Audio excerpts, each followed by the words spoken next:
Bismillahirrahmanirrahim. Assalamualaikum warahmatullahi wabarakatuh. Alhamdulillahilladzi anzalal qur'ana hudan lil muttaqin wa arsala rasulahu rahmatan lil alamin. Asyhadu an la ilaha illallah al malikul haqqul mubin wa asyhadu anna muhammadar rasulullah shadiqul wa'dil amin. Allahumma shalli ala sayyidina Muhammadin wa ala alihi wa sahbihi wa sallim, amma ba'd. Puji syukur mari kita panjatkan kehadirat Allah Subhanahu wa taala. Salawat dirangkai salam semoga senantiasa tercurah limpah ke baginda alam insan teladan habibana wa nabiyana Muhammad sallallahu alaihi wasallam, kepada keluarganya, sahabatnya, para tabi'in hingga kita sebagai umatnya. Semoga mendapatkan syafaat yaumil qiyamah. Amin ya Allah ya rabbal alamin. Alhamdulillah, di hari yang berbahagia ini kita akan mengikuti rangkaian Gema Nuzulul Quran yang pada kesempatan kali ini kita sangat berbahagia telah berkenan hadir guru kita semua, Profesor Dr. Kiai Haji Said Agil Al-Munawwar MA. Terima kasih Prof, sehat walafiat. Beliau setiap diundang oleh Masjid Darul Ihsan selalu menyempatkan hadir. Alhamdulillah, dengan berjuta prestasi. Salah satunya adalah Dewan Hakim Internasional, kemudian Kori Internasional, dan semuanya capaian-capaian duniawi mungkin sudah dicapai. Mudah-mudahan kita bisa menimba ilmu secuil dalam pertemuan ini, mendapatkan hikmah mutiara kebijaksanaannya yang insya Allah Prof, pada kesempatan kali ini kita akan mengambil tema besar Ramadan, momentum harmoni transformasi wujudkan kinerja unggul, dengan topik Ramadan Syahrul Quran, bersama Al-Quran, ibadah aktif, kerja produktif. Mudah-mudahan kegiatan Gema Nuzulul Quran ini mendapatkan keberkahan dari Allah Subhanahu wa taala. Oleh karena itu, mari kita awali dengan membaca Ummul Quran suratul Fatihah, ala hadhihi niyyah wa ala kulli niyatin shalihah. Al-Fatihah. A'udzu billahi minasy syaithanir rajim. Bismillahirrahmanirrahim. Alhamdulillahi rabbil alamin. Ar-Rahmanir Rahim. Maliki yaumiddin. Iyyaka na'budu wa iyyaka nasta'in. Ihdinas siratal mustaqim. Siratal ladzina an'amta 'alaihim ghairil maghdubi 'alaihim waladdallin. Amin amin amin ya Allah ya rabbal alamin. Selanjutnya sambutan dari Ketua BKM Darul Ihsan, Bapak Haji Sumarna, dipersilakan.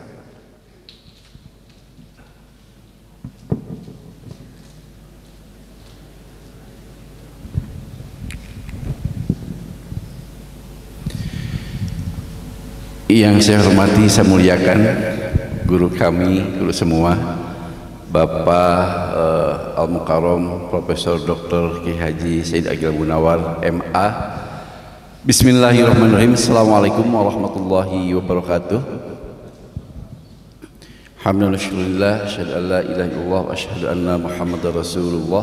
Allahumma shalli ala sayyidina Muhammadin wa ala ali sayyidina Muhammad. Alhamdulillahirabbil alamin. Para jamaah Darul Ihsan, di tempat hari ini adalah kita akan mengadakan atau memperingati Nuzulul Quran. Alhamdulillah, nanti penceramahnya guru kita tadi sudah datang, sudah sampaikan. Kemudian juga di hari ini juga ada Khatmil 1000 juz.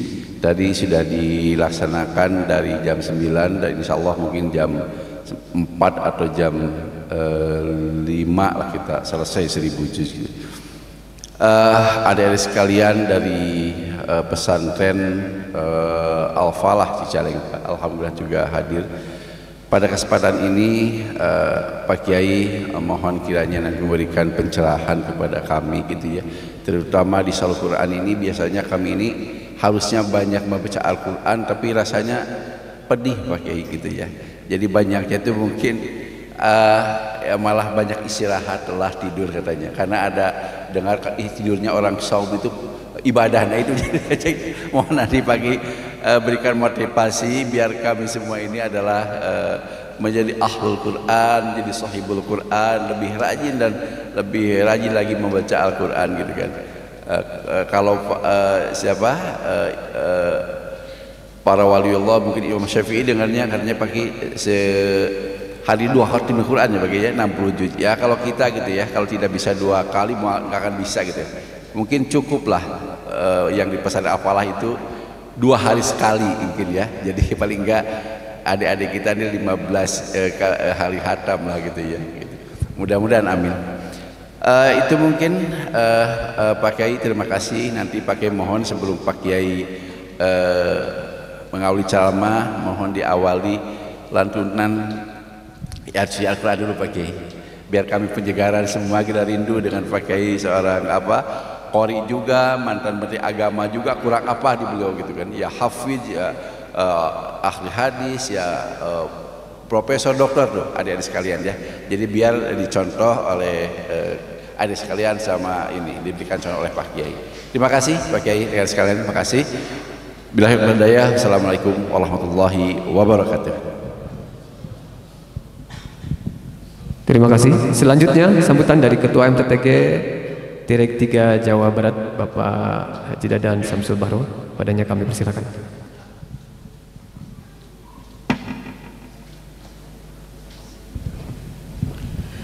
Bismillahirrahmanirrahim. Assalamualaikum warahmatullahi wabarakatuh. Alhamdulillahirabbil alamin. Hari ini DKM Darul Ihsan menyelenggarakan kegiatan Gemar Ramadan 1445 Hijriah dan berbagai rangkaian acara dari setiap harinya.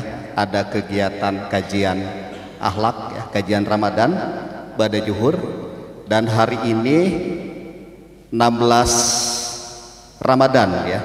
Nuzulul Qurannya besok, namun satu dan lain hal kita majukan ke hari ini, rangkaian acara Nuzulul Quran peringatan Hari Besar Islam, dan bersamaan dengan Khatmil Al-Quran 1000 juz. Hari ini dilaksanakan mulai dari pagi tadi ya, dan insya Allah selesai menjelang maghrib, dihadiri oleh 100 orang santriwan dan santriwati dari Al-Falah, pesantren Al-Falah Nagreg dan Cicalengka, yang insya Allah akan menghatamkan 1000 juz Al-Quran ya. Jadi 100 santri masing-masing 10 juz ya. Dan insya Allah mudah-mudahan ini menjadi keberkahan buat kita semua, buat yang hadir, buat yang membaca Al-Qurannya, buat yang mengikuti kegiatan acara ini. Untuk insan Telkom Group ya, semoga Allah bimbing agar Telkom senantiasa berjaya untuk selama-lamanya, amin ya. Dan juga saya selaku Ketua MTTG Regional 3 Jawa Barat menghaturkan terima kasih atas kehadiran seluruh yang hadir pada kesempatan kali ini, dan sebagai OSM RBS Regional 3 juga mewakili ya, karena seyogyanya yang hadir di sini adalah Cak Ipul ya, Dr. Saiful Hidayat. Beliau berhalangan, ada agenda yang dalam perjalanan menuju ke Tasikmalaya, sehingga beliau mewakilkan ke senior leader yang lain ya.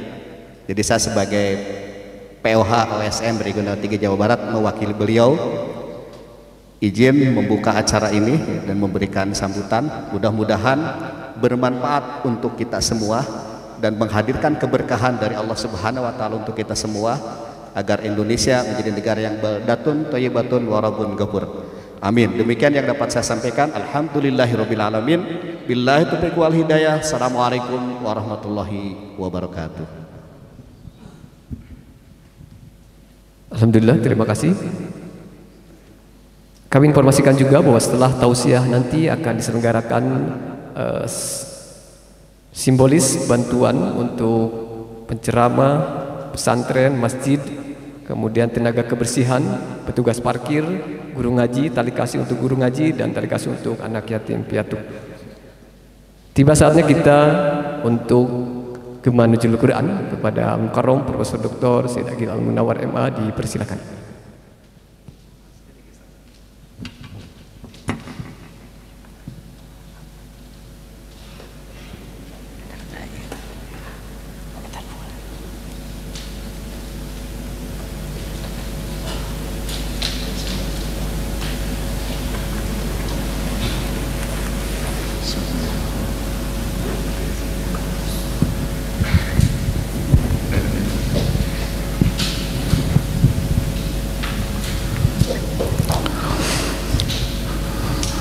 Assalamualaikum warahmatullahi wabarakatuh.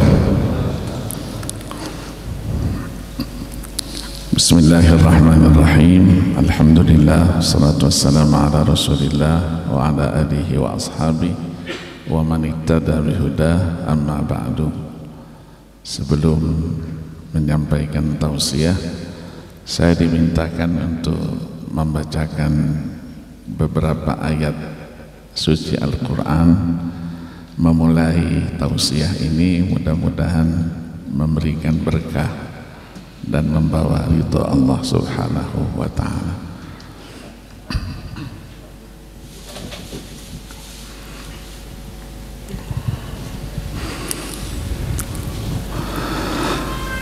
A'udzu billahi minasy syaithanir rajim.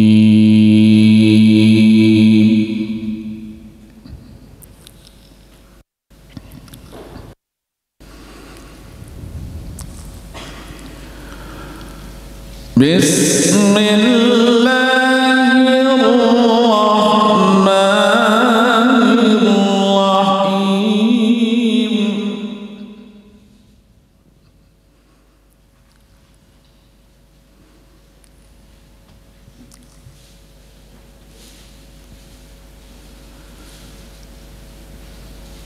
Lau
اقرأ باسم ربك الذي خلق خلق الإنسان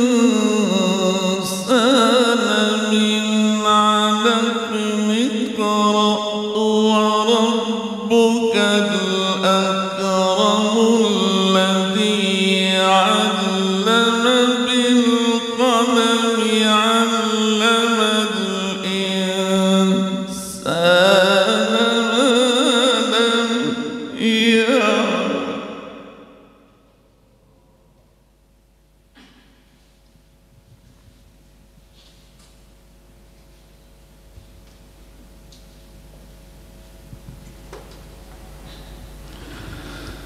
اقرأ باسم ربك الذي خلق خلق الإنسان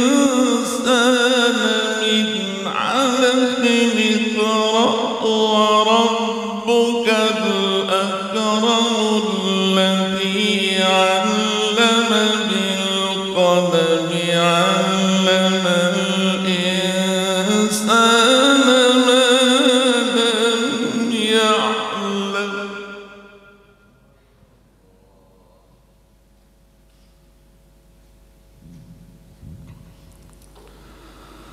بسم الله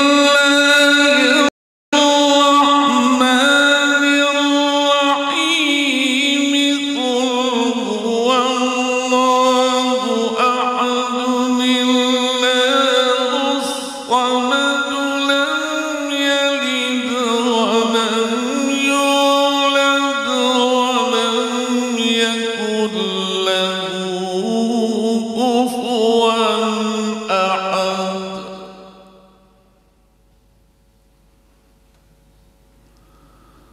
صدق الله العظيم.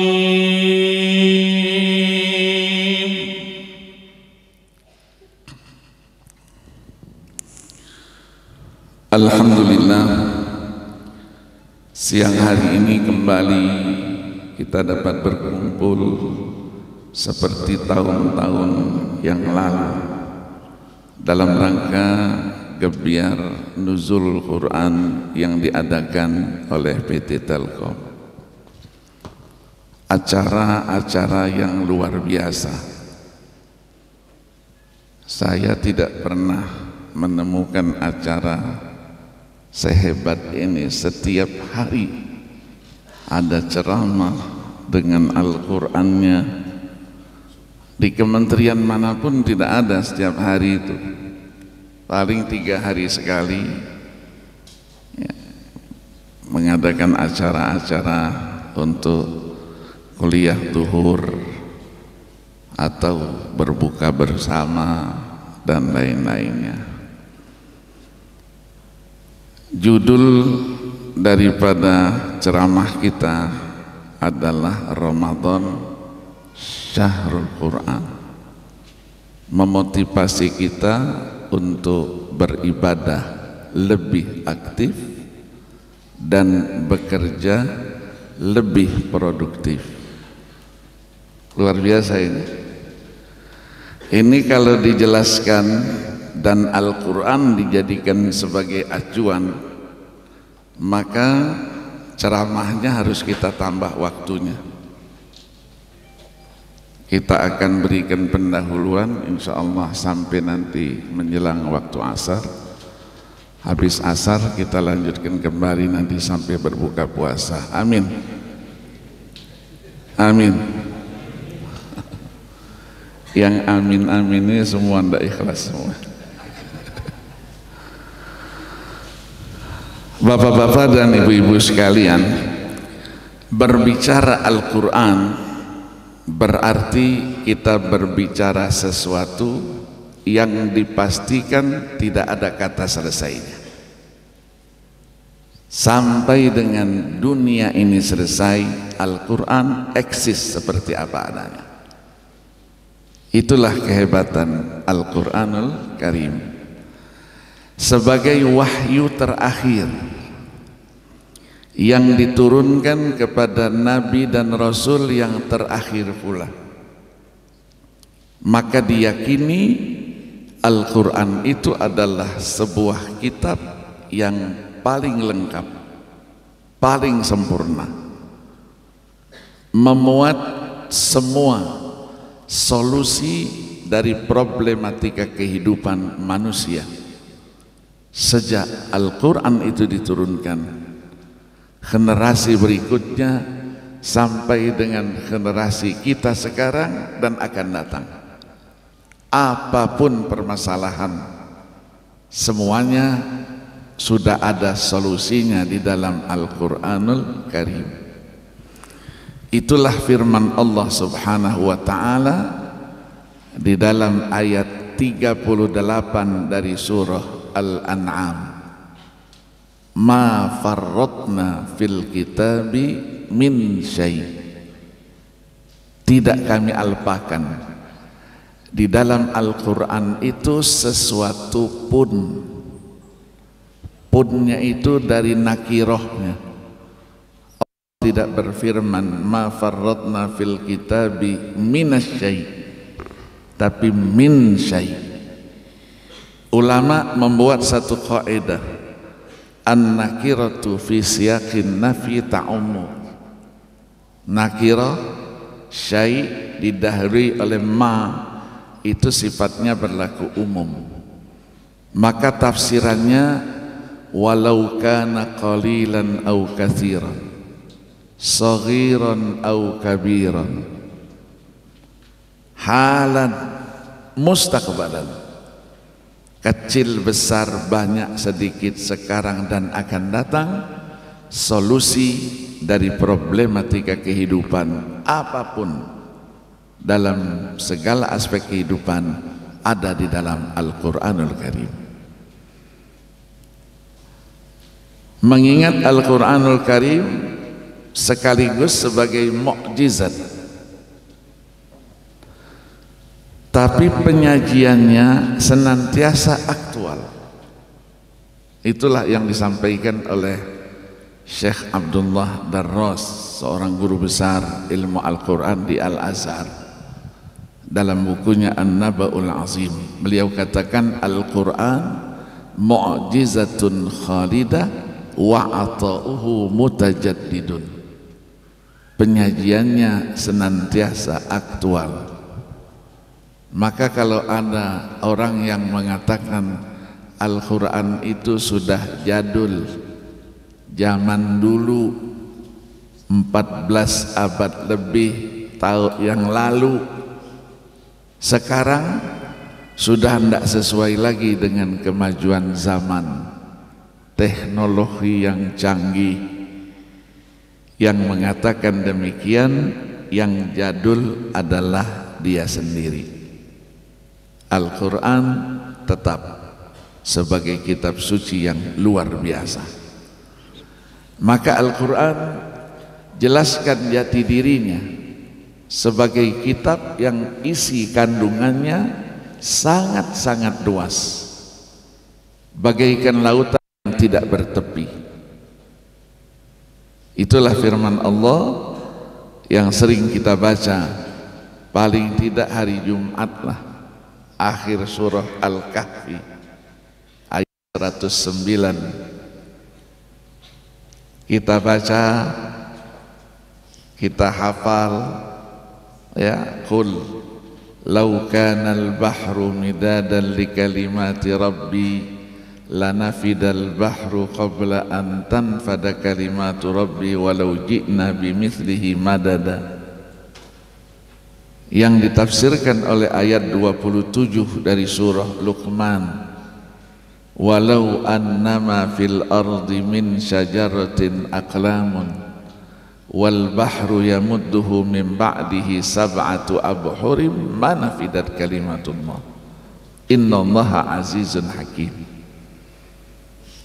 Nabi kita diperintahkan, katakan ya Muhammad, sampaikan ya Muhammad, sekiranya lautan yang terbentang di seluruh benua dunia ini airnya diganti menjadi tinta untuk menulis, penanya ranting-ranting pepohonan yang ada di bumi ini untuk menulis Al-Quranul Karim, dipastikan air laut yang diganti menjadi tinta tadi dari semua benua akan kering. Habis, yang ditulis belum selesai. Walau ji'na bimithlihi madada, walaupun kata Allah didatangkan seperti itu lagi berulang kali, dipastikan dia habis, dia akan kering. Itulah Al-Quranul Karim. Maka dipastikan di sini penafsiran terhadap ayat-ayat suci Al-Quran, dipastikan tidak ada kata selesai. Kitab-kitab tafsir terus ditulis, terus dicetak, terus bermunculan.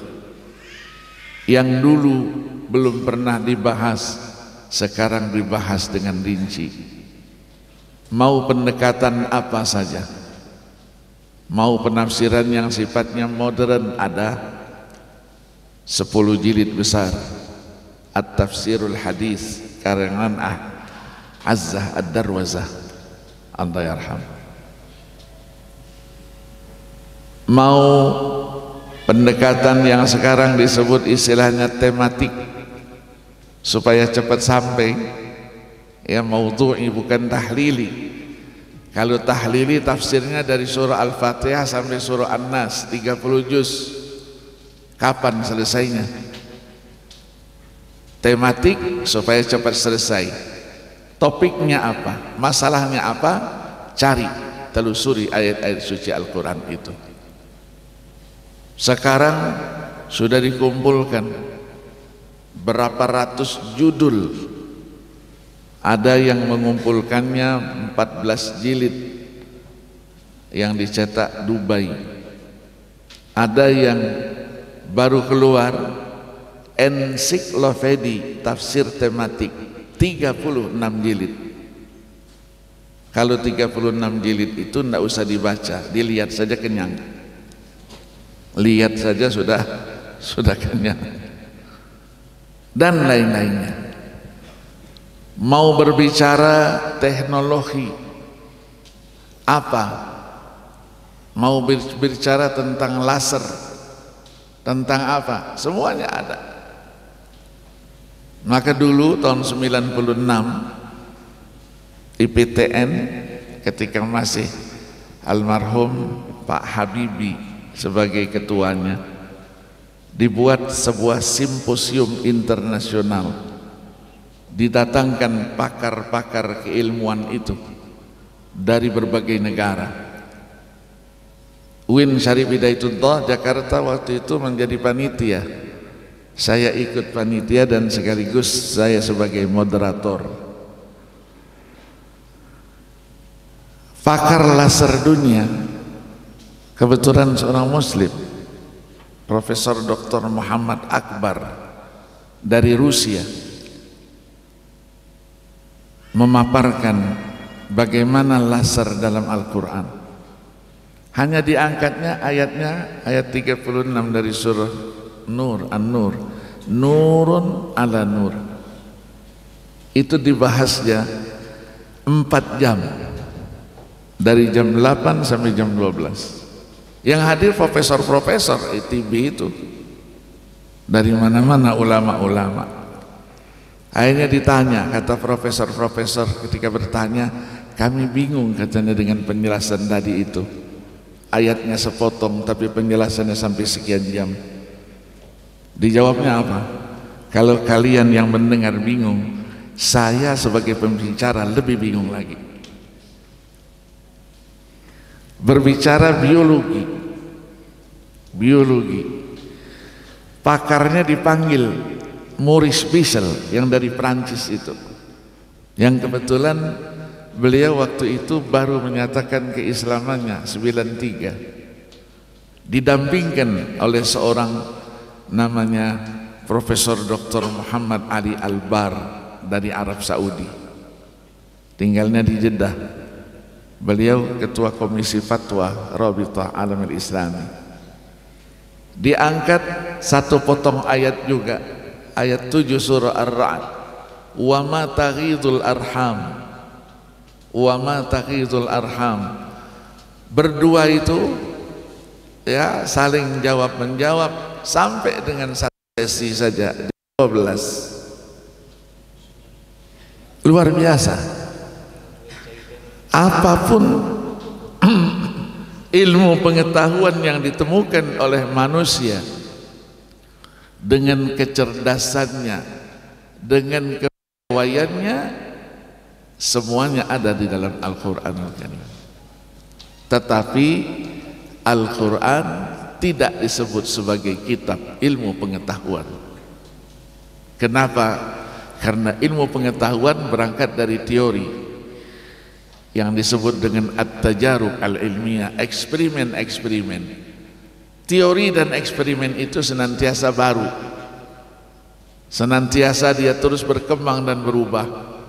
Kalau Al-Quran dikatakan kitab ilmu pengetahuan, berarti Al-Quran itu senantiasa berubah. Padahal Al-Quran tidak pernah berubah. Tidak dikatakan hadis baru, tapi Al-Quran tetap qadim.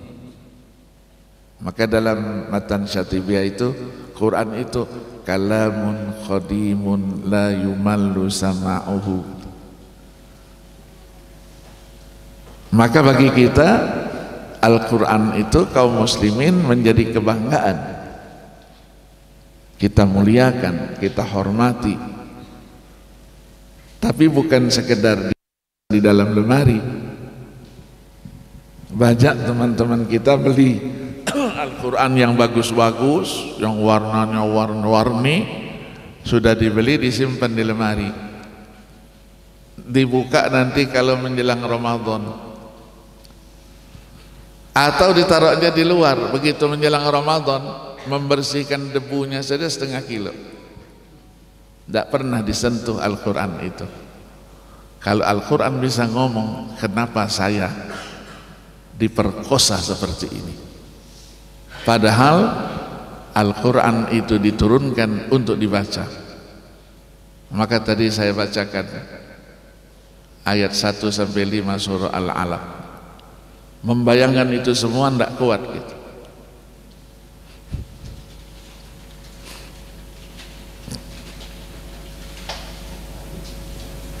Begitu kehebatan Al-Quran. Maka bulan Ramadan ini bulan Syahrul Quran, bulan Al-Quran. Syahrul Ramadan alladzi unzila fihi al-Qur'anu hudan lin-nasi wa bayyinatin minal huda wal furqan. Diturunkan Nabi saja pada bulan Ramadan pada akhir hayatnya 2 kali khotaman murojaah bersama malaikat Jibril alaihi salatu wassalam, diikuti oleh sahabat-sahabatnya. Maka ini isyarat paling tidak kita selama bulan suci Ramadan kita juga harus khotam paling tidak 2 kali, paling tidak. Syukur-syukur lebih banyak lagi. Maka itulah yang diekspresikan di Timur Tengah itu, tarawihnya 1 juz 1 malam. Nanti malam 29 sudah khotam. Malam 21 Ramadan ada namanya tahajud bersama 6 rakaat. Dimulai dari jam 12:30, kadang-kadang selesainya jam 2, jam 2:30. Imamnya 3 orang berganti. Kenapa berganti? Karena 1 kali salam itu 1 juz, berarti 1 rakaat setengah juz. 3 kali salam 3 juz. 10 malam 30 juz. Malam khotam tarawih, malam itu juga khotam untuk sholat tahajud 2 kali. Maka membaca Al-Quran bagi kita sebagai kaum muslimin merupakan satu keharusan. Tadi perintah tadi, iqra, baca, bukan simpan, bukan, baca. Membaca Al-Quran itu satu kemuliaan, satu keistimewaan bagi kita.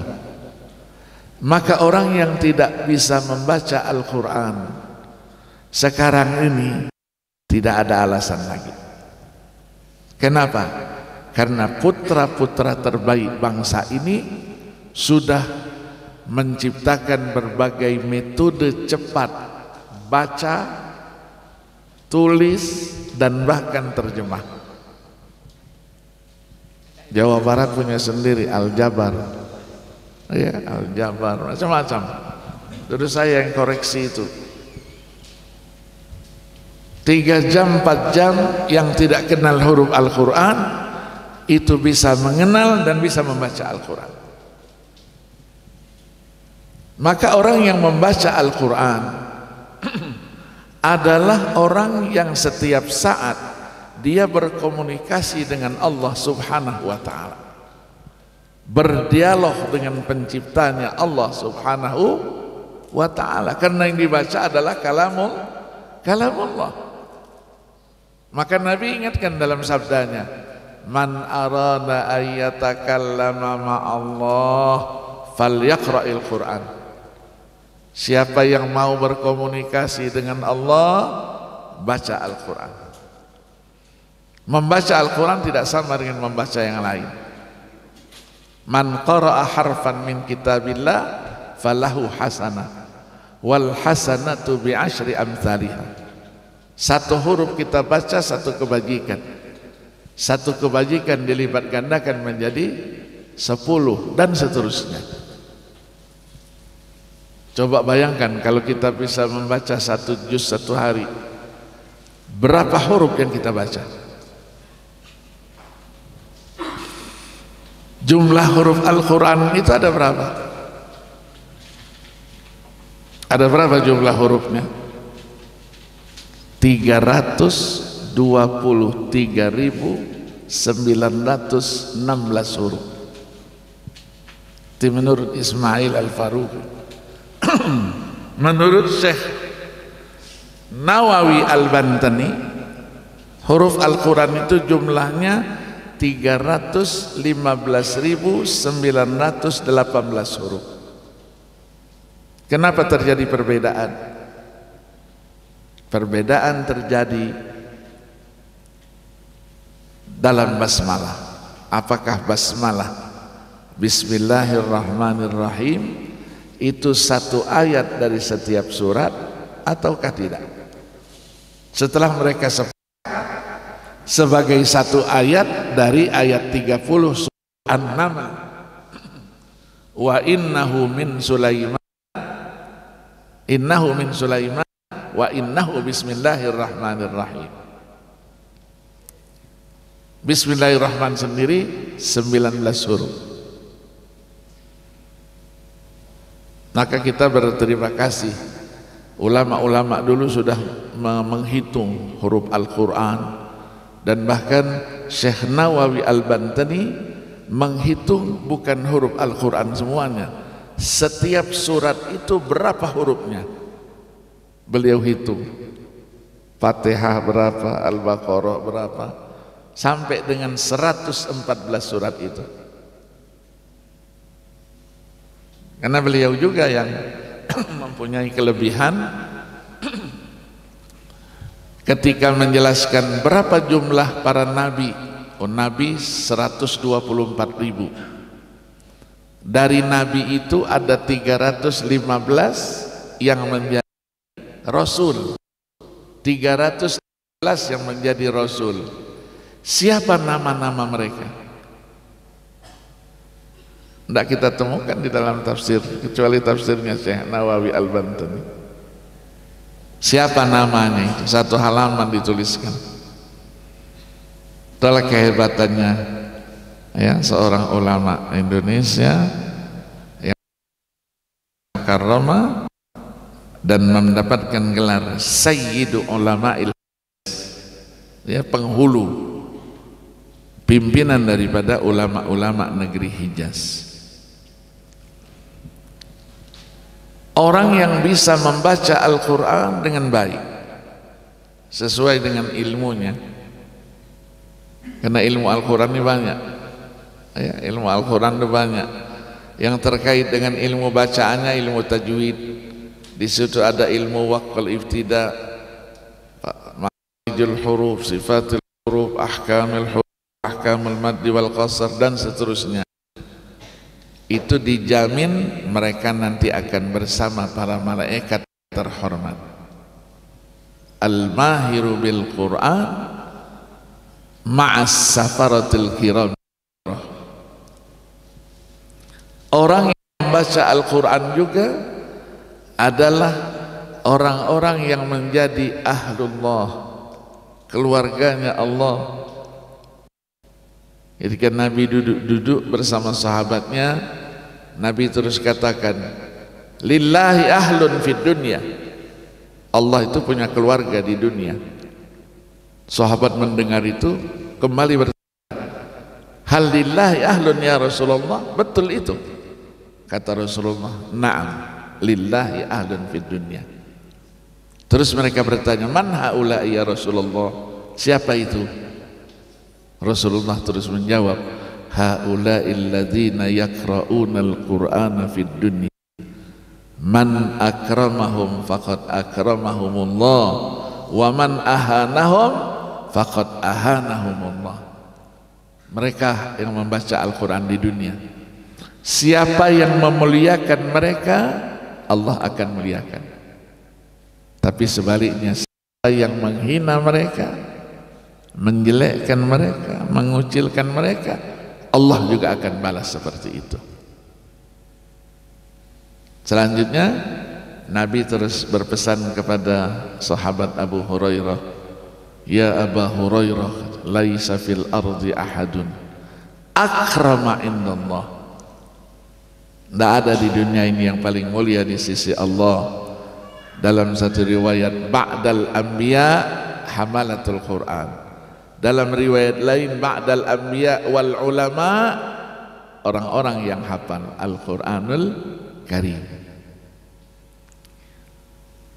Maka ketika kita nanti dalam posisi tidak ada yang bisa memberikan pertolongan pada hari kiamat nanti, Al-Quran yang kita baca di dunia datang memberikan syafaatnya kepada kita. Maka Nabi katakan, iqra'ul Quran fa innahu ya'ti yaumal qiyamah syafi'an li ashabi. Dia akan memberikan syafaatnya. Itu orang yang membaca saja begitu mulianya.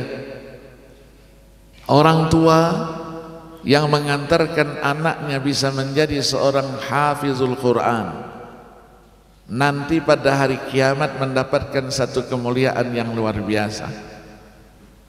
Anak-anaknya datang dengan membawa mahkota, mahkotanya berlian, mahkota untuk diapakan? Disematkan kepada kedua orang tuanya.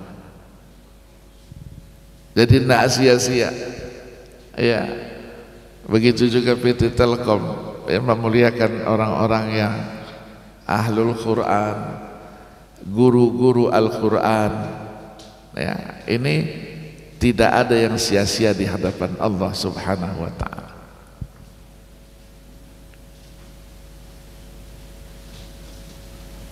Membacanya saja begitu, apalagi menghafalnya. Ya, menghafalnya. Orang yang hafal Al-Quran, banyak para pemikir-pemikir kita itu sering ngeritik, apa gunanya hafal Quran? Sekarang dunianya sudah canggih, teknologi digital, mau aplikasi apa saja, mencari satu ayat surat apa, nomor berapa, baris keberapa, itu 1 menit juga selesai.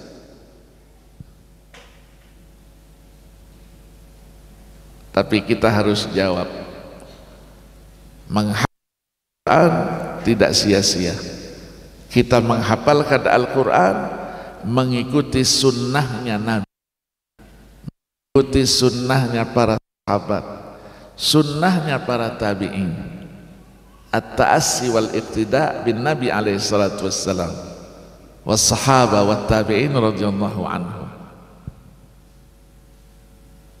Mungkin mereka tidak bisa menghafal, terus mengatakan apa gunanya menghafal Quran itu, padahal Al-Quran itu mukjizat. Tadi mudah dibaca, mudah juga untuk dihafal. Ada orang menghafal sekarang kan tidak perlu lama-lama, hanya berapa bulan saja, berapa hari saja sudah hafal Quran. Ya,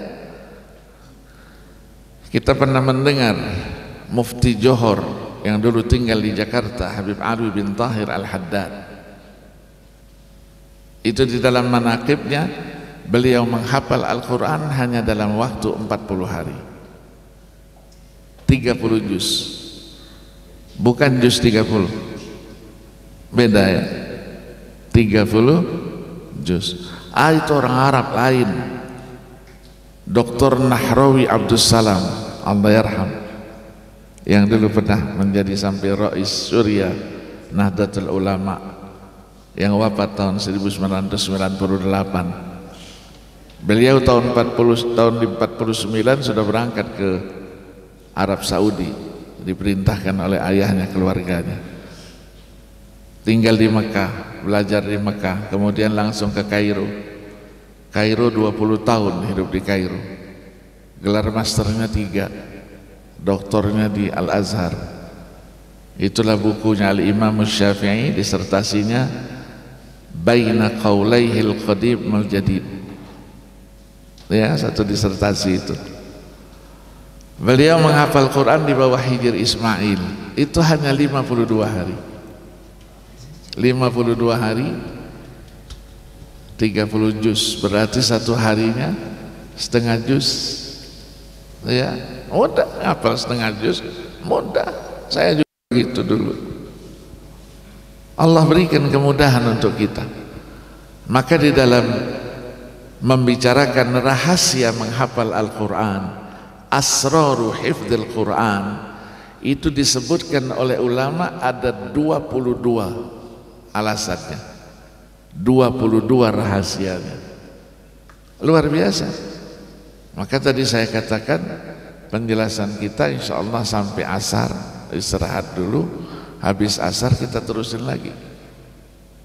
Amin. Enggak ikhlas semua. Anak kecil bisa hafal Quran berapa tahun? 7 tahun, 8 tahun, 9 tahun, biasa itu, biasa. Di Iran itu saya sering hadir wisuda setiap tahun, apakah di Teheran, apakah di Asfahan, ataukah di Mashhad, itu 3.000 ada anak kecil, 3.000 yang sudah hafal. Orang tuanya kerjanya di mana, di departemen mana, langsung dipensiunkan, dan kenaikan pangkat dan gajinya walaupun tidak kerja dihitung seperti yang kerja. Begitu cara untuk memuliakan orang-orang yang hafal Al-Quran. Dan menghafal Al-Qurannya sekarang itu bukan dari sekedar hafal, nomor ayatnya, halamannya, surahnya, berulang berapa kali ayat yang hampir sama, ayat-ayat yang mutasyabihat fil alfaz, itu hafal semuanya. Padahal mereka bukan orang Arab. Saya pernah bertemu dengan peserta MTQ internasional di Sudan dari Mali. Mali daerah Afrika. Umurnya masih 9 tahun. 9 tahun hafal 30 juz, dan bahkan dia hafal matan Syatibiyah, Jazariyah itu hafal. Begitu ditanya dalam musabaqah itu, dia sebutkan ayat ini adanya di surat itu, halaman sekian, sebelah kanan, kiri, atas, bawah, berapa baris dari atas, berapa baris dari bawah, hafal. Begitu juga di Rusia. Rusia bukan negara Arab.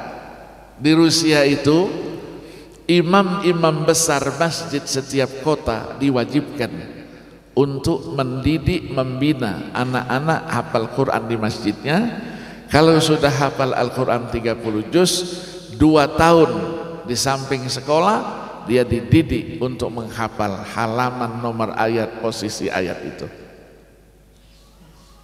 Bukan orang Arab. Artinya mudah, anak kecil bisa hafal, remaja juga bisa hafal, dewasa juga bisa hafal, tua bangka juga bisa hafal.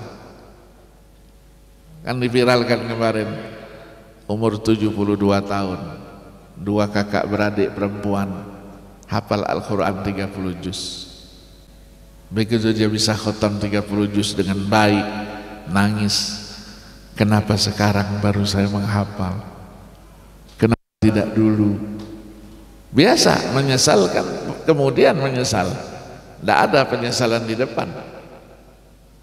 Kakek-kakek sudah umurnya 84 tahun bisa hafal Al-Quran 30 juz. Mudah.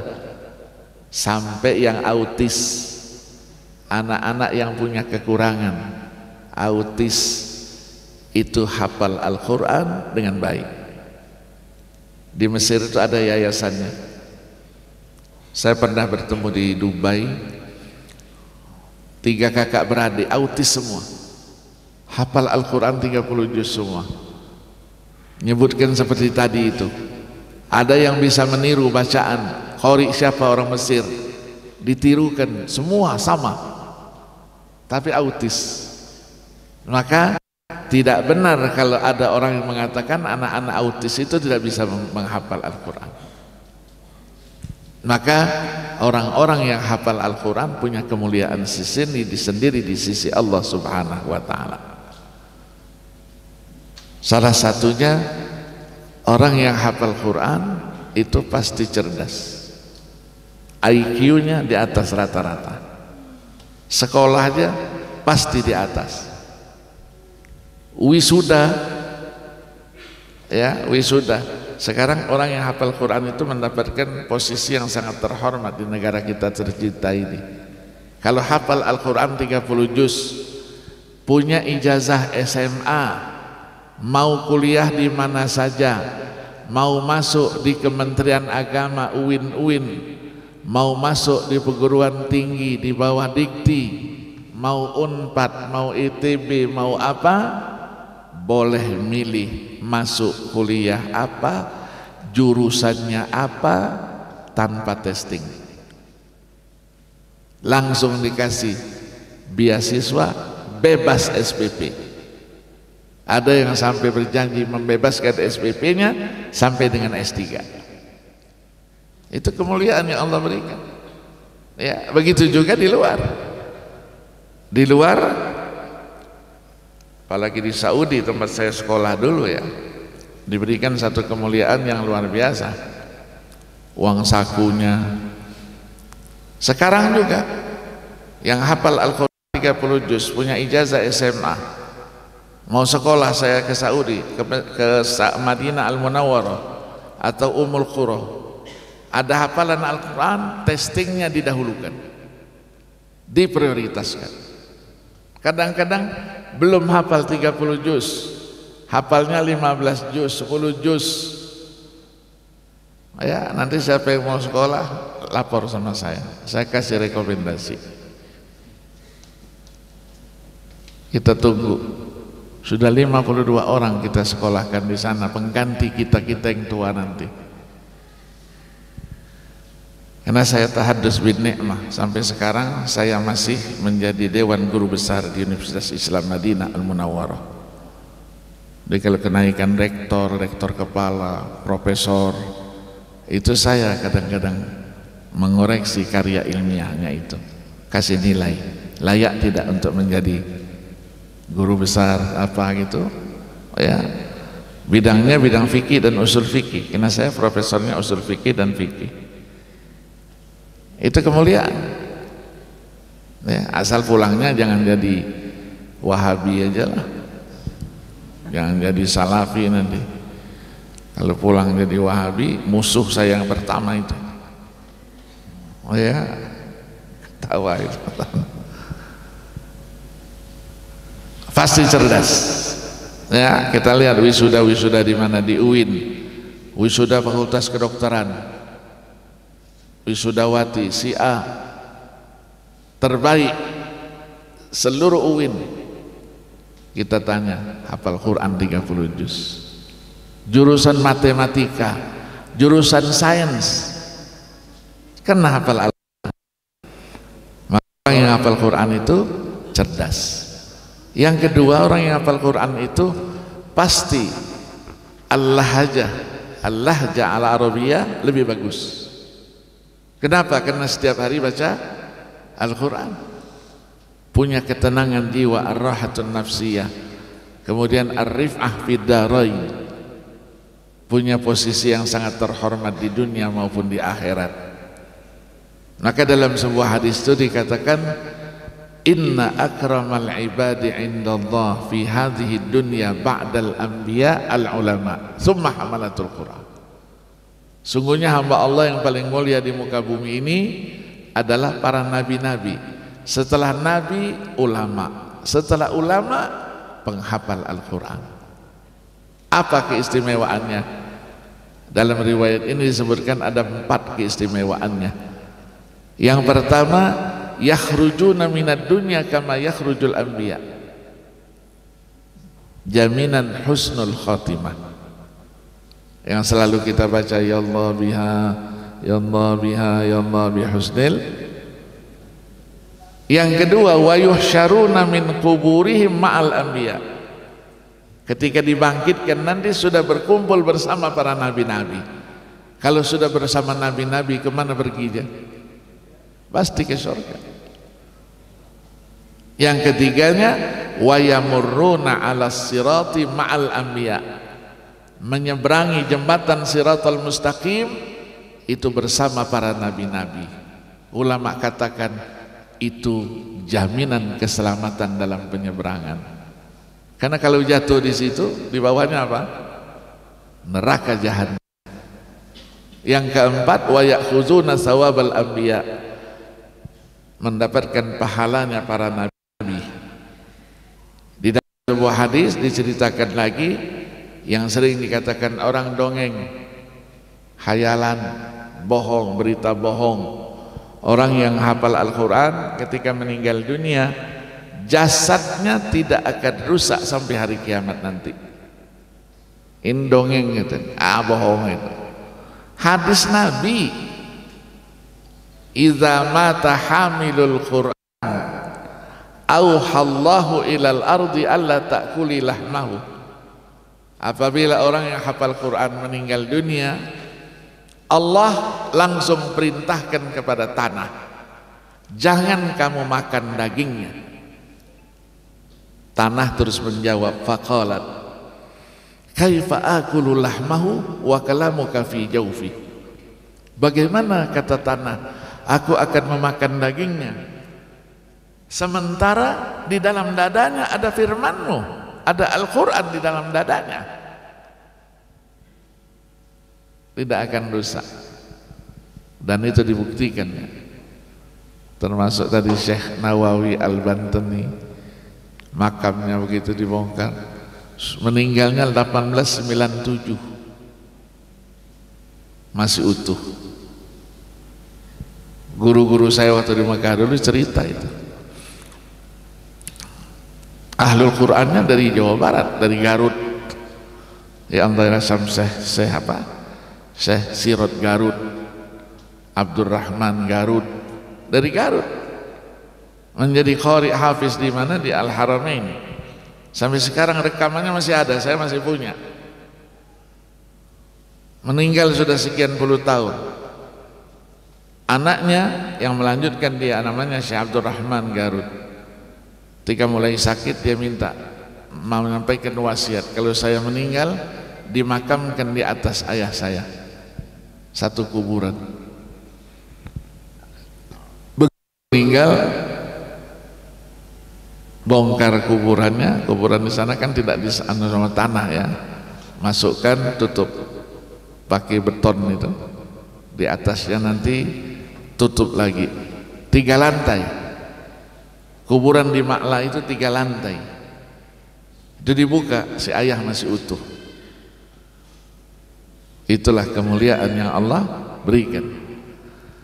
Maka ketika kita kaitkan Al-Quran itu dengan topik kita,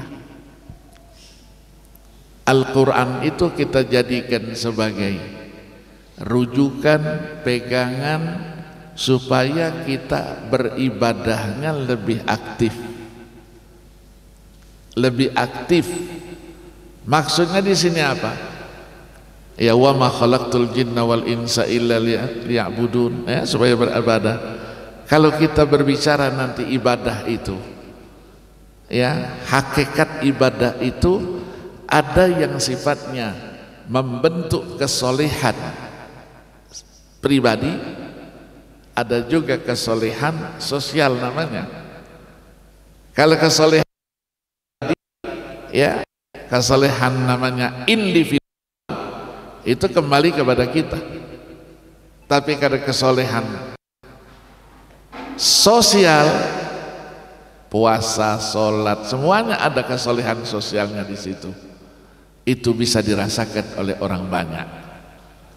Maka ketika kita aktif beribadah di bulan suci Ramadan, merupakan bulan yang memang dengan bulan Ramadan kita panen pahala.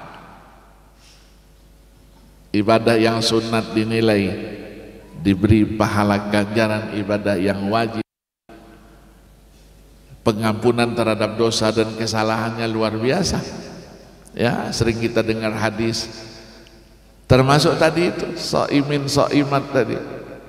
Ya, shaimin shaimat itu mendapatkan jaminan pengampunan terhadap dosa dan kesalahannya, pahala yang besar di sisi Allah Subhanahu wa taala. Itulah ayat 35 surah Al-Ahzab. Innal muslimina wal muslimat wal mu'minina wal mu'minat sampai dengan was-shaimina was-shaimat. Di penghujung ayat, a'addallahu lahum maghfiratan wa ajran azimah. Di mana posisi ayat itu? Kanan, kiri, atas, bawah? Siapa yang bisa jawab? Mainkan komputernya. Ya, itulah kehebatan Al-Quranul Karim. Maka di satu sisi, ya, di satu sisi ketika kita jadikan ibadah kita itu dikaitkan dengan pekerjaan, Al-Quran memotivasi untuk kita selalu berkarya.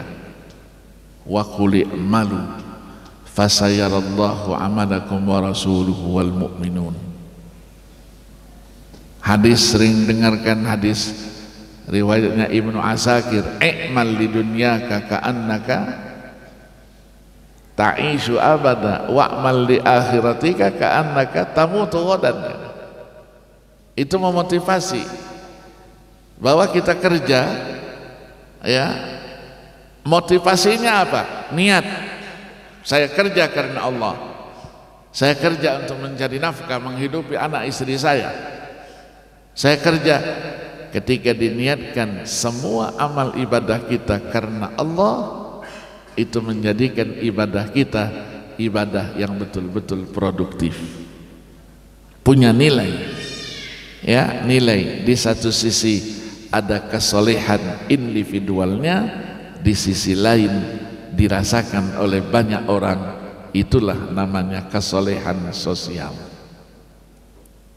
Jadi Al-Quran bisa membentuk ya kesolehan hakiki namanya. Nanti saya bawain satu buku ya, saya punya buku itu, kesolehan hakiki menurut Al-Quran. Satu buku ya, besar bukunya. Sudah saya tulis tahun berapa itu? 2000-an mungkin. Jadi Al-Quran luar biasa. Maka Al-Quran itu dimana kemana kita bawa, apapun permasalahan yang kita hadapi, itulah yang dikatakan oleh Al-Imam Syafi'i dalam Ar-Risalahnya beliau, Faqrah yang ke-55 itu beliau katakan, falaisat tanzilu manzilah bi ahadim min ahli dinillah illa wa fi kitabillah as-sabil 'alal huda fiha. Setiap peristiwa yang dihadapi oleh umat Islam, apapun solusinya ada di dalam Al-Quranul Karim. Jadi kalau mencarinya tidak ketemu, jangan Al-Quran disalahkan, kitanya yang tidak bisa mencari ya. Maka harus kita bekali dengan ilmu-ilmu Al-Quran. Ilmu Al-Quran sekian banyak. Satu ilmu aja kalau kita mau pelajari dengan baik, insya Allah kita meninggal dunia dulu, ilmunya belum kita dapatkan. Saya di tafsir hadis, saya jurusannya, alhamdulillah selesai saya belajar tafsir dan hadis, belajar ulumul Quran. Itu pembohong besar. Yang dipelajari baru istilah-istilahnya saja. Ini, ilmunya belum. Ya, karena perlu pendalaman. Tapi berkat guru-guru kita yang mengajarkan kita ikhlas karena Allah, maka kita mendapatkan berkah daripada itu. Itulah keberkahan. Maka guru bagi kita segala-galanya setelah kita orang tua kita. Kita hormati. Ya, kenapa? Karena mereka membawa keberkahan buat kita. Maka Al-Quran menjelaskan jati dirinya kepada kita itu luar biasa. Ini saya, ini Al-Quran dalam berbagai ayat. Hudal lil muttaqin, hudal linnasi wa bayyinatin minal huda wal furqan. Ya ayyuhan nasu qad ja'akum burhanun min rabbikum wa anzalna ilaikum nuran mubina. Qad ja'akum min nur wa kitabun mubin. Yahdihillahu man ittaba'a ridwanahu salam wa yukhrijuhum minadh dhulumati ilan nuri bi'izni wa yahdihim ila siratin mustaqim. Ya ayyuhan nas qad ja'atkum mau'izatun min rabbikum wa shifaa'un lima fis suduri wa huda wa rahmatul lil mu'minin. Innal Qur'ana lil ya aqwam, dan seterusnya. Nunazzilul Qur'ani wa shifaa'un wa rahmatul lil mu'minin. Ya ayyuhan nas qad ja'akumul haqqu min rabbikum, dan seterusnya. Al-Quran menjelaskan jati diri, ini saya. Tapi kecintaan kita kepada Al-Quran kadang-kadang kita lupakan. Maka membaca Al-Quran memotivasi supaya kita cinta dan terus. Apalagi kita bisa tadabburi ayatnya itu, membuat kita nangis, membuat kita tak bisa bicara, luar biasa. Apalagi menguasai bahasa Arab. Ya, sekarang tadabbur itu sudah menjadi ilmu yang mandiri. Kita sepakati itu. Tahun 2016 yang lalu di Bahrain, saya ikut itu. Maka setelah itu masuk dia dalam penilaian MTQ, ada namanya penghayatan. Masuk di fasoha, nilainya 5. Tahfiz harus membawakannya dengan lagu yang bervariasi, tidak satu lagu lagi. Dulu satu lagu itu saja, sekarang dilakukan dengan variasi. 5 pertanyaan, sekian banyak lagu-lagu bisa dibawakan. Itulah Al-Quranul karim. Maka bulan Ramadan jangan sampai kita lupa membaca Al-Quran, paling tidak 1 juz 2 juz sehari. Yang hafiz tidak boleh kurang dari 3 sampai 5 juz sehari. Ya, itu pesan guru saya dulu. 3 juz paling sedikit, 5 juz, sehingga Al-Quran nempel di sini. Ya, Al-Quran nempel. Maka sering hafiz yang hafalan itu lihat tuh Al-Quran berjalan katanya, karena sama-sama dia terus. Ya, maka harus kita ulangi hafalan itu. Hafalan kita ulangi dengan percaya diri. Jangan sebentar-sebentar lupa buka Al-Quran, itu tidak percaya sama dirinya sendiri. Jangan dibuka dulu, ulangi terus, mundur lagi sampai sakit kepalanya. Nanti ketika membaca lagi takrir kita ulang, belum bertemu ayat itu sudah diingatkan, dulu kamu nyangkutnya di sini, salahnya di sini. Langsung ingat dan langsung jalan.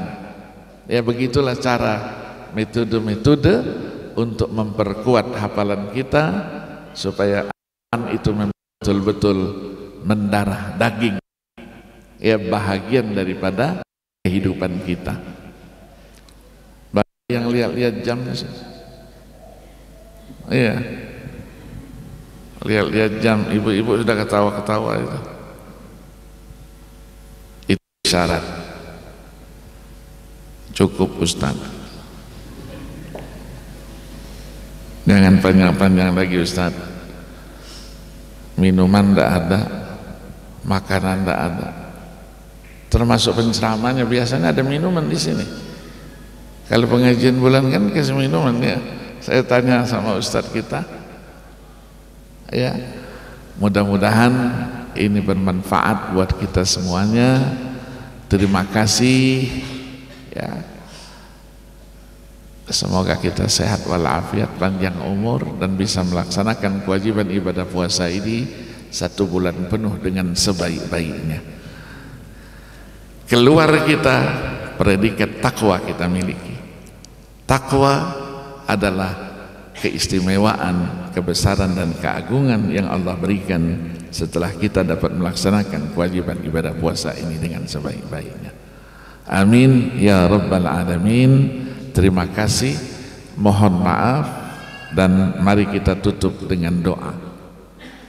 Doa yang saya bacakan tadi, ada teman kita yang minta ijazahnya supaya hafalannya kuat, dibaca 3 kali setiap sholat, apalagi setelah sholat asar. Jadi kita baca langsung hafal, kita dengar juga hafal, ya, dengan pertolongannya Allah subhanahu wa ta'ala. Bismillahirrahmanirrahim. Alhamdulillahi rabbil alamin. Allahumma salli wa sallim ala sayyidina Muhammad wa ala ali sayyidina Muhammad. Allahumma inna nas'aluka fahman nabiyyin wa hifdzal mursalin wa ilhamal malaikatil muqarrabin. Allahumma aghnina bil ilm wa zayyinna bil hilm wa akrimna bit taqwa wa jammilna bil afiyah birahmatika ya arhamar rahimin. Wa sallallahu wa sallam ala sayyidina Muhammadin nabiyil ummi wa ala alihi wa sahbihi wa sallam walhamdulillahi rabbil alamin. Saya ijazahkan. Itu ijazah dari kakek saya. Juga sering kita dengar ijazah dari Habib Al-Haddar, Muhammad Al-Haddar. Saya dapat dari kecil dikasih beliau Al-Habib Alawi bin Ahmad bin Muhammad Bah Hussein di Palembang, seorang wali min auliyaillah, meninggal 12 Januari 1985 dalam usia berapa, 82 tahun, dimakamkan di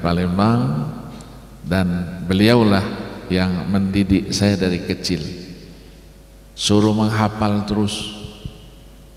Ya, ilmu-ilmu agama itu fikih dari Safinatun Najah, Ar-Risalatul Jami'ah, Abi Syuja', suruh menghafal. Hadis dari Arba'in Nawawi, naik sedikit Abi Jamroh, naik sedikit Riyadhus Shalihin, sampai dengan Bulughul Maram, Nahu dari Ajrumiyah, Mulhatul I'rab, Matan Bina, sampai bin Aqil. Saya tanya, untuk apa ini ngapalin semua ini? Ya, saya bilang lebih baik saya ngapalin Quran. Kalau Quran nanti hafal, katanya, tidak usah takut. Tapi ketika kita kuliah, semua materi perkuliahan sudah ada di kepala kita. Jadi dosen kalau salah nulis, kita koreksi, Ustadz itu tulisannya salah tuh ayatnya, hadis salah itu. Tapi dosen masa lalu, nama kamu siapa? Mau lulus enggak? Kalau mau lulus diam, jangan banyak bicara. Akhirnya kita diam aja lah, biarlah salah-salah enggak apa-apa. Terima kasih, ya, mohon maaf, ya, selamat buat kita semuanya. Wassalamualaikum warahmatullahi wabarakatuh.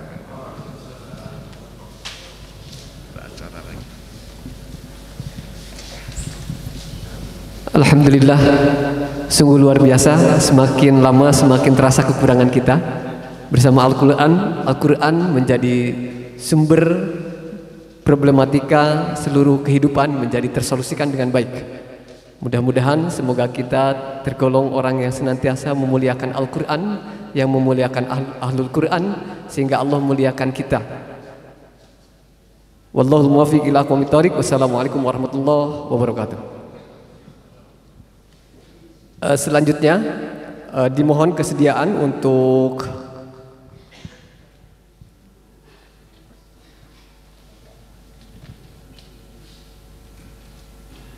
penyerahan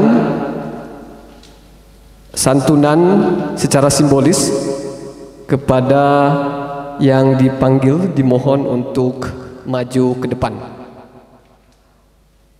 Yang pertama, bantuan untuk penceramah dan binaan Masjid Darul Ihsan dengan total sebesar 15 juta akan diserahkan oleh Ketua BKM Darul Ihsan, yang insya Allah akan diwakili oleh simbolis, akan diterima langsung oleh Ustadz Ki Agus Samad. Kepadanya kami persilakan. Yang kedua, pesantren binaan Masjid Darul Ihsan yang totalnya sebesar 7.500.000 secara simbolis akan diterima oleh Pak Haji Agus. Kemudian bantuan ta'mir Masjid Darul Ihsan secara simbolis akan diterima oleh Ustadz Denny. Kemudian keempat, tenaga kebersihan dengan jumlah total 6.500.000 akan diterima secara simbolis oleh Kang Denny Taufik. Petugas parkir GMP Telkom Japati Bandung dengan total 2.200.000 akan diterima secara simbolis oleh Pak Eko Warsono. Keenam, tali kasih guru ngaji dengan total 12.300.000 akan diterima secara simbolis oleh Ustadz Agus Sahrudin. Yang ketujuh, tali kasih untuk anak yatim dengan total 5 juta secara simbolis akan diterima oleh Jericho Putra Pamungkas. Kepada yang disebut dimohon berkenan untuk maju ke depan. Secara simbolis Ketua BKM ada Pak Joni dari UPJ Basnas Telekom, dimohon berkenan untuk memberikan secara simbolis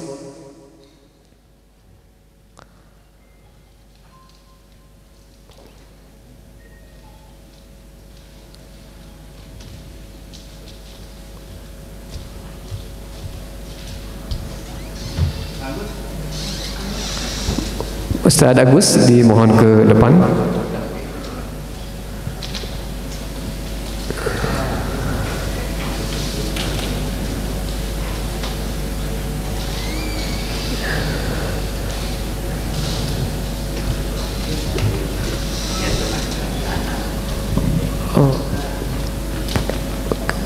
Kang Denny Taufik, Kang Denny Taufik atau Pak Kardi,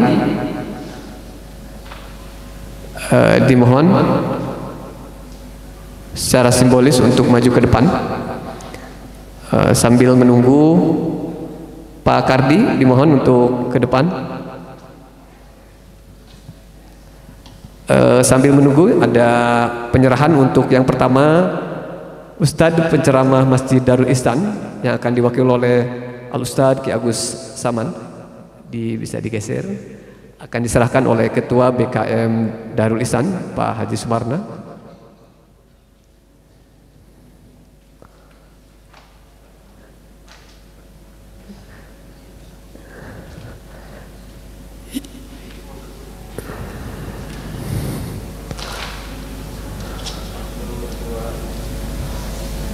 Yang kedua, pesantren dan binaan yang akan diwakili oleh yang terhormat Pak Haji Agus, yang akan diserahkan oleh Pak Joni dari UPJ Basnas Telkom.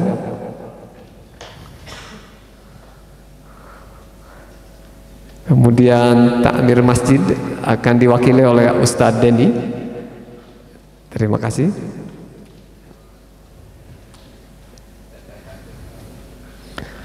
Kemudian tenaga kebersihan Kang Denny Taufik diwakili oleh Teh Desi.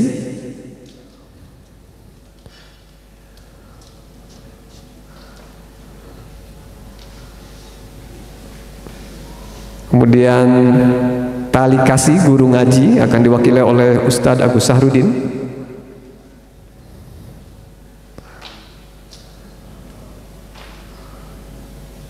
Dan tali kasih untuk anak yatim akan diwakili oleh adik kita Jericho Putra Pamungkas.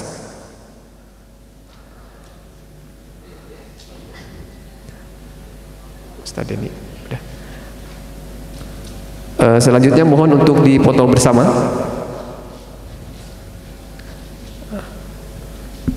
Ustadz diambil. Satu Ustadz untuk bersama. Yang parkir mungkin tadi sudah berada lagi ke bawah. Wakil aja.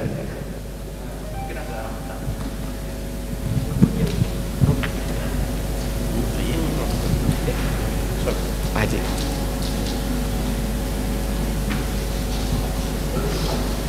Dipepet, miring. Pak Weli, foto dulu. Ayo.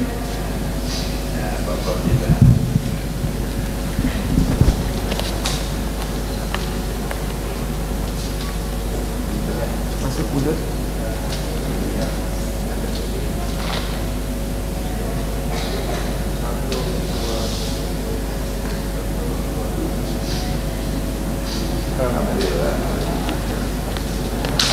Mohon kami sama Pak DKM.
Terima kasih kepada semuanya. Untuk seluruh hafizah untuk bisa melanjutkan, dipersilahkan.